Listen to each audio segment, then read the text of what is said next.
अस्सलाम वालेकुम प्यारे बच्चों, कैसे हैं आप सब। उम्मीद करती हूँ आप लोग बिल्कुल खैरियत से होंगे। आज हम सूरतुल इखलास की अहमियत के बारे में पढ़ेंगे। तो बच्चों, सबसे पहले अपनी बुकलेट का सफ़ा नंबर 185 खोलें और मेरे साथ साथ इस पैराग्राफ को पढ़ें और समझने की कोशिश करें। तो चलें शुरू करते हैं। सूरतुल इखलास कुरान मजीद के 30वें पारे में है। इस सूरत को सूरत तौहीद भी कहते हैं। तो इस सूरत का दूसरा नाम क्या है? सूरत तौहीद। क्यों कहा जाता है? क्योंकि इस सूरत में अल्लाह ताला की वहदानियत के बारे में बताया गया है।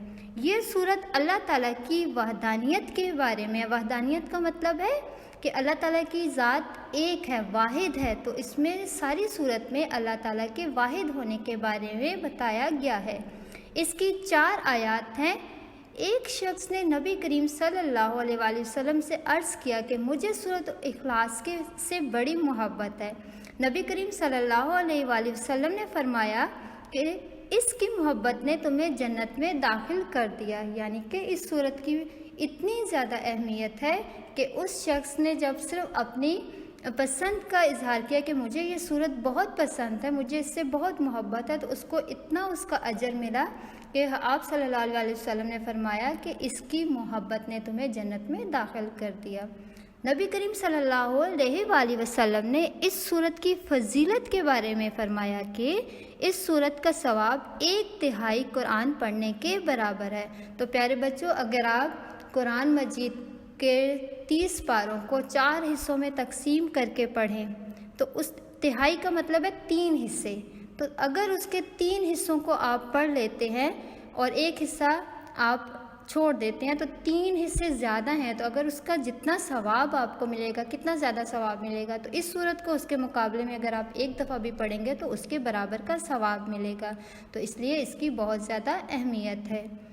ये एक मक्की सूरत है, लेकिन इसको मदनी सूरत भी कहा जाता है। मैंने जैसा कि आपको बताया कि मक्की सूरत वो होती है जो मक्का में नाजिल हुई है और मदनी सूरत वो है जो मदीना में नाजिल हुई। तो इसको मक्की सूरत भी कहा जाता है और मदनी सूरत भी कहा जाता है। इस सूरत में 47 हरूफ हैं, 47। जब मुशरिकीन मक्का ने नबी करीम सल्लल्लाहु अलैहि वसल्लम से अल्लाह ताला का नस्ब पूछा तो उसके जवाब में सूरतुल इखलास नाजिल हुई। मुशरिकीन मक्का कौन थे? जो इस्लाम को कबूल नहीं करते थे, इस्लाम को नहीं मानते थे। तो मक्का के रहने वाले ये वो लोग थे जिन्होंने नबी करीम से पूछा अल्लाह ताला का नस्ब बताओ। नस्ब का मतलब है अल्लाह ताला के बारे में उन्होंने पूछा कि अल्लाह ताला कौन है, कैसा है, उसका ख़ानदान कैसा है। तो उसके जवाब में ये सूरत अल्लाह ताला ने नाजिल की, क्योंकि ये सारी सूरत अल्लाह ताला के खूबियों के बारे में है। एक सहाबी से रवायत है कि एक शख्स ने नबी करीम सल्लल्लाहु अलैहि वसल्लम की खिदमत में हाजिर हुआ और कहा कि आप किसकी तरफ हमें दावत देते हैं? आप सल्लल्लाहु अलैहि वसल्लम ने फरमाया, मैं तुम्हें अल्लाह की तरफ बुलाता हूँ। तो उस शख्स ने कहा, अल्लाह की तौसीफ़ कीजिए। आप सल्लल्लाहु अलैहि वसल्लम मुशरिकीन मक्का को इस्लाम कबूल करने का कहते थे, अल्लाह की तरफ बुलाते थे। तो उस शख्स ने आपसे पूछा अल्लाह की तौसीफ़ कीजिए। तौसीफ़ का मतलब है अल्लाह की खूबियाँ बयान करें, हमें बता दीजिए कि वो सोने का है या चांदी का या लकड़ी का। कि जैसा सोने को हम कहते हैं बहुत अहमियत है सोने की, सोना बहुत कीमती होता है। तो इसी तरह उन्होंने पूछा कि आखिर ऐसी क्या बात है उस अल्लाह में जो आप हमें उसके तरफ बुलाते हैं। उन्होंने ये भी पूछा कि अल्लाह किस चीज़ का बना हुआ है, वो क्या खाता है, क्या पीता है। लोगों ने जब आप सल्लल्लाहु अलैहि वसल्लम से अल्लाह ताला का नस्ब पूछना शुरू किया, नस्ब यानी उनके ख़ानदान के बारे में पूछना शुरू किया, उसकी खूबियों के बारे में पूछना शुरू किया, इस पर सूरत इखलास नाजिल हुई जिसमें अल्लाह ताला की शान और तौहीद बयान की गई। शान का मतलब अल्लाह ताला की खूबियों के बारे में और तौहीद अल्लाह ताला की वहदानियत के बारे में बताया गया।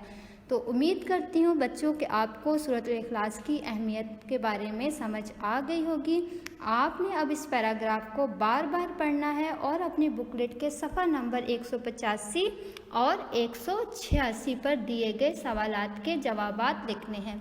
तो मैं सवालात को एक दफ़ा पढ़ती हूँ।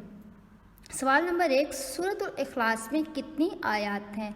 सवाल नंबर 2, सूरत इखलास का दूसरा नाम क्या है?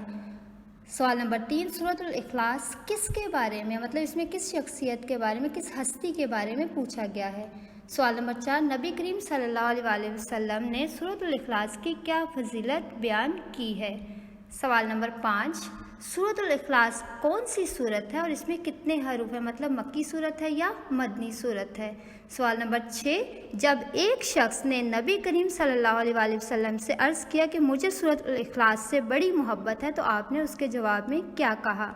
सवाल नंबर 7, सूरतुल इखलास के नाजिल होने की वजह क्या थी, आखिर ऐसी क्या वजह थी जिसकी वजह से ये सूरत नाजिल की गई। सवाल नंबर 8, सूरतुल इखलास के नाजिल होने का वाक़या बयान करें। तो प्यारे बच्चों, इस पैराग्राफ को बार बार गौर से पढ़ने से आपको इन तमाम सवालात के जवाबात इसी पैराग्राफ में मिलेंगे। आपने खुशखती के साथ इनके जवाबात को इस दी गई खाली जगह पर लिखना है। अल्लाह हाफ़िज़।